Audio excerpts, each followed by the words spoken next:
Let's make sure it connects here.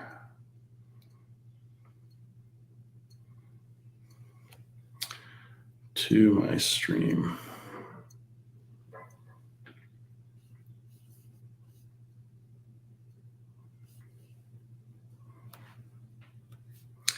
Okay, so it says that it's live.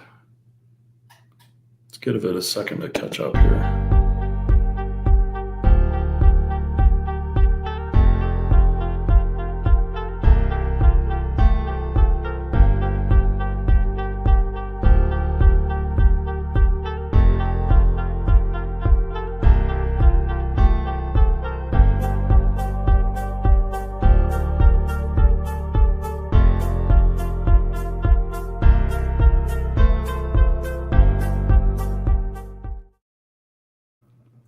Welcome everybody to the new Teams client. My name's Dan Ray and I am being broadcast on LinkedIn. It looks like YouTube, possibly my Twitter account. I'm not sure if it's live there, but we are about to embark on a journey through some features in the new Teams client. If you weren't aware, the Teams client is going through a public preview for some of these new features. And one of the new features that we have available to us is the ability to switch between new teams and current teams in the upper left. And if your organization doesn't want your users maybe discovering new teams and finding some of the things that might be different or limitations currently in the new teams, you can disable this from an administrative perspective. So you have those options. You can see that I have the familiar areas of Teams in the upper right. I have my picture or initials logged in on this computer as Satya Nadella. And next to that, I have the three dots. I have the ability to switch my zoom settings. So I can zoom in on the client, make things bigger and easier to read on a smaller screen, make things smaller and get more real estate on my computer. And I have the familiar search in the top of the Teams client. Along the far left, I will have that familiar side rail navigation pane, whatever you call it, in Microsoft Teams. And you can see here I've got the calendar and I can move these icons. I believe I've got the ability to move these. Let's see here. If something in new Teams is giving me a little bit of a problem. There we go. It looks like I can, maybe I've got those locked down in policy or something. Let's see if I can unpin things. Yeah, it doesn't appear that it's letting me switch that, but you can see that I've got the calendar view here, and this calendar view would be the same as my Outlook calendar. And if I compare and contrast this to the current Teams client, so we put our current Teams client up here as well.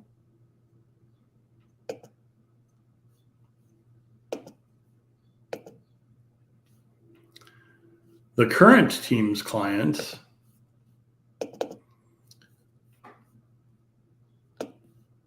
I can tell it's current because the new Teams, try the new Teams is unchecked in the upper left.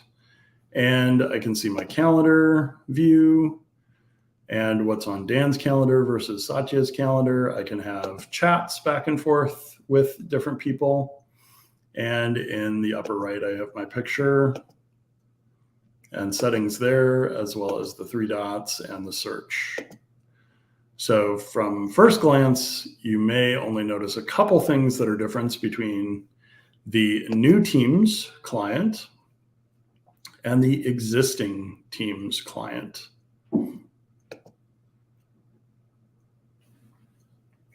So if I put the new Teams next to the old Teams here, there we go, and flip those. We can see that the new Teams client has fewer options up under the person's initials and the three dots, then we see in the current client, there are keyboard shortcuts as well. So the keyboard shortcuts, if you're not familiar with those, are one of my favorite features in both the new Teams and the current version of Teams. And we can use those to actually navigate the software. So I can hit Control-3 and I'm sitting on my Teams. I can hit Control-4, I'm sitting on my files, Control-5, and I'm looking at the calls that I've made with Microsoft Teams. Now, if we go back to activity with Control-1 or our mouse here, I can see that Dan added Satya to a team called VOHE. And VOHE only has one channel. Every team in Microsoft Teams has a channel called General by default. Now, either Dan or Satya could add a additional team here. So if I remove the view of the new Teams client and I look at the old Teams client, we see in the upper left now, join or create a team. And if it's been turned off that you can't create teams, we wouldn't see this dialog box, but we could have a public team called New Teams Test. Demo teams and channels on LinkedIn Live. And so as part of the team creation process, whether I do this automated or whether I do this as somebody that has the rights to do it in the Teams client, I can add people to the team. And as the owner, the person that's creating the team, I can decide whether others are owners, members, or I can also add people as guests to my team. So now my new Teams client shows up in my list of teams as Dan, along with several hidden teams. And if we switch back or bring up Satya and his view of the teams that he's in, we'll see that he has the new Teams test. And then the same types of options with the plus sign, create a team or join a team. So Satya could go through the same template that we just looked at, but you'll notice in the new Teams, the templates show up in the right-hand side. So in Teams, you have what I like to call the navigation pane to the far left. You have what is officially called the list pane. And then to the right, you have the content pane. And the official names for list pane and content pane come from the screen readers for Teams. So if you use a screen reader application, they will refer to it as the far left app bar, its official name. I haven't heard anybody use that out in the wild. I have seen it documented in the admin for Microsoft Teams. So if you're an admin, you may have seen app bar. And then list pane and content pane. So the same thing we did before, we can create a private or public team as Satya.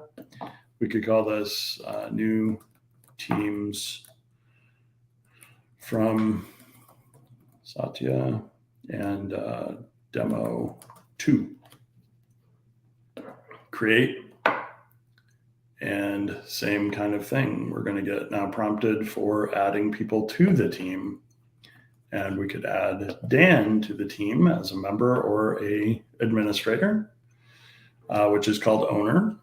And you can see that both of these teams, including VOHE, all have a channel called General. And the General channel by default has posts, files, and now notes instead of the wiki. So Microsoft is in the transition of using OneNote in Microsoft Teams channels as opposed to the wiki, which is being phased out of Microsoft Teams. So if I look at an older team like VOHE, we may see notes there If we go back to a very old team, let's see if I've got any that had the old, it looks like it's actually migrated those teams to notes. So we've got notes on several of them, and then heroes, we don't have that third tab on the general tab. So in any of the teams that I've created, I can also add channels to them. So let's say we have LinkedIn Live and assets for live show. And then the channel type in the new version of Teams, standard or private. I can choose between the two as Satya. And then if we switch back over to Dan's view, Dan sees immediately that LinkedIn Live channel, that it's new, and that it has posts, files, and notes available in it. So I've got all those capabilities. And in the old version of Teams, the plus button brings up all sorts of things that I can add to a particular channel. And the channel dialog box for adding a channel looks fairly similar, with a shared privacy option available to Dan, and a channel name and a description, and then whether it's showing for everyone in the channel list. So there might be some differences that you note between the two, the new version of Teams Client and the old version of Teams Client at this point. You'll also notice that I can switch between the two. So if I wanted to make both of these users use the new version of Teams, I can click in the upper left. And because I'm using StreamYard to stream this broadcast, I can actually let Teams restart and go ahead and share my screen again from this other computer. And now we should be seeing new teams and new teams. So I have the ability to have the two Teams clients next to each other. If I do this correctly here in StreamYard,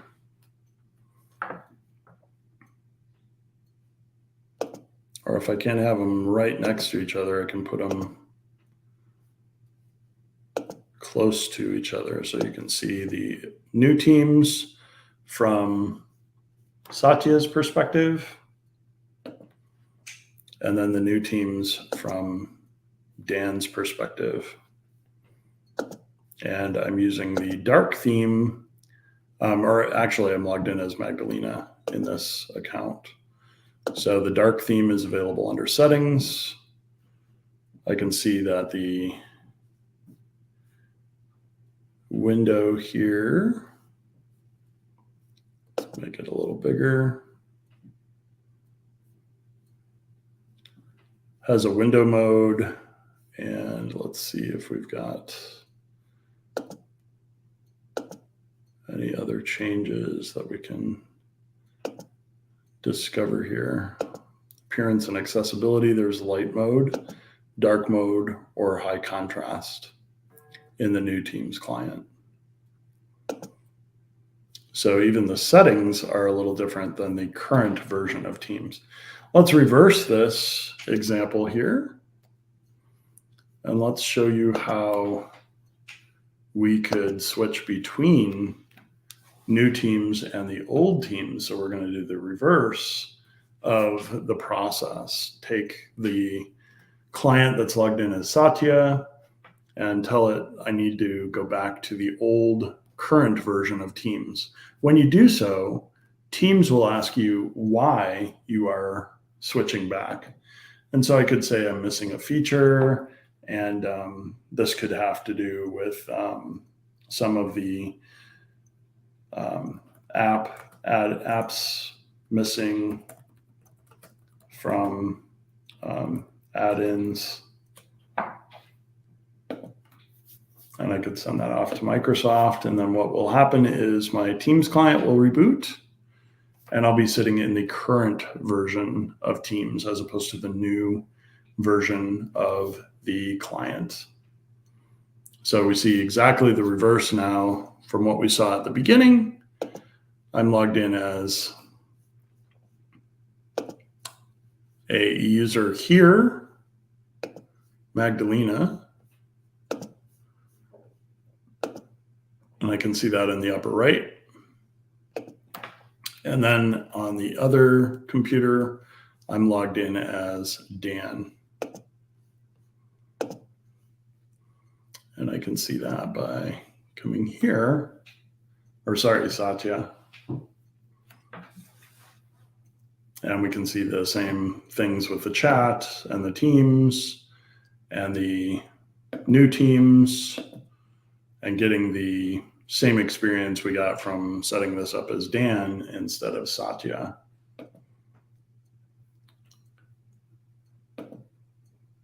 So we also have the calendar available. Let's see if we can we can move it around. So that might be a limitation in the current version of Teams 2.0, is that you can't move the icons, it doesn't look like. Or at least I wasn't able to. And then from my calendar, I could do a Meet Now meeting because I'm not using Teams to broadcast this. I can actually go in to a Teams meeting because I'm using StreamYard to put this out to LinkedIn Live as opposed to Teams. The way you can use Teams to stream a custom show or meeting is by adding in the app custom streaming. Let's see if I get the same error I got earlier this week or not. Save the custom stream. And then under the custom stream, yep, it worked this time.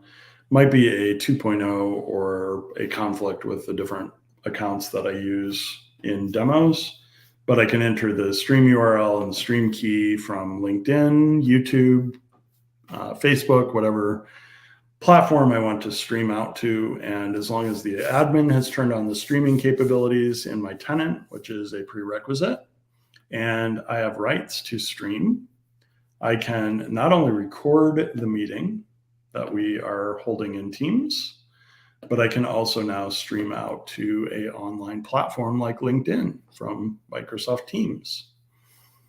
And so you might be wondering how you do this. You go to your Teams admin center, which is admin.teams.microsoft.com.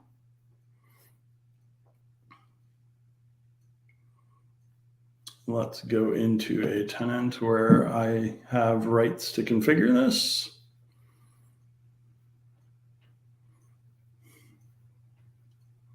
They added this recently. It used to be a PowerShell command to change the meetings to allow streaming. And I believe it's under meeting settings. Nope, it's under meeting policies. If I look at the meeting policy global org-wide default, or I could create a streaming policy for meeting policies, and I scroll all the way down,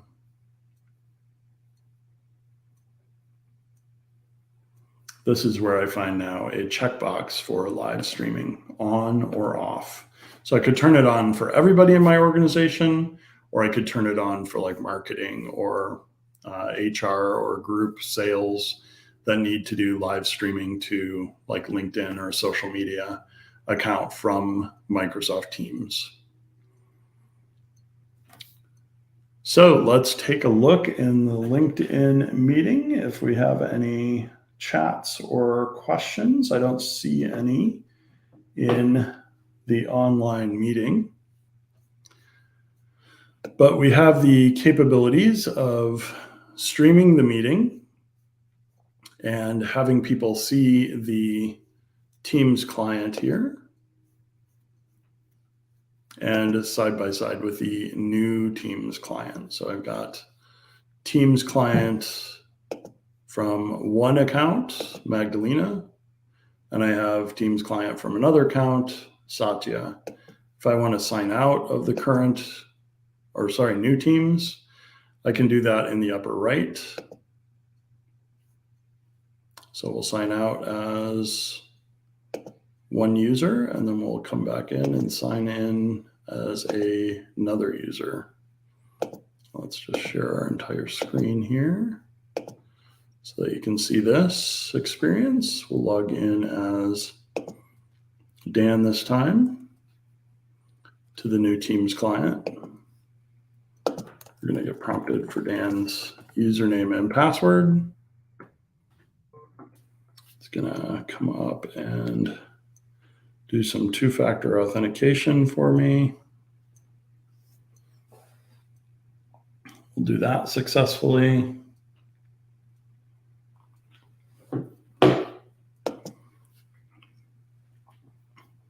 And at this point, we're logging into the new Teams client as Dan instead of Magdalena.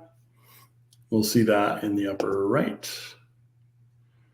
here in a moment. We see the conversation we're having with Satya, and I see Dan's picture and status and other tenants that Dan has access to that I can switch to in the dropdown in the upper right. And I get notifications from those other tenants with the new version of Teams. That's one of the main things that I'll be using it for, is instead of having to switch to another tenant because I'm collaborating with Microsoft or another company or another Microsoft partner, I'll get those activities across the different tenants in one place. So that's one of the features that I am most excited about playing around with in the new Teams app.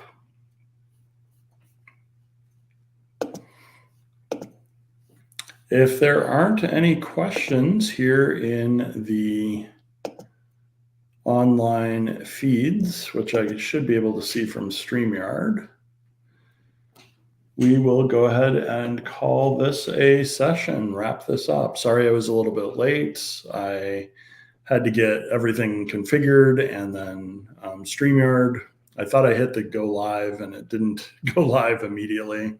So you missed some of the setup that I did, and we're just under, it looks like 30 minutes here.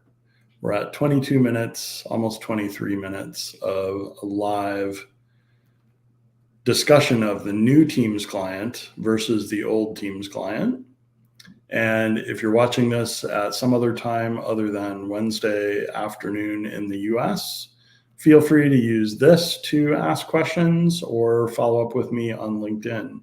We have classes on setting up LinkedIn Live for these different platforms, end user Teams, end user PowerPoint. We may be adding some other courses as well. We've got one that covers Outlook as well. And those are through Take Lessons. So if you go to takelessons.com, I have started teaching on that platform, which is also acquired by Microsoft. So guess what platform they use as their preferred virtual platform? Microsoft Teams. So I hope to see you either over on the Take Lessons platform at a community event like this or in the future. Have a great afternoon, everyone.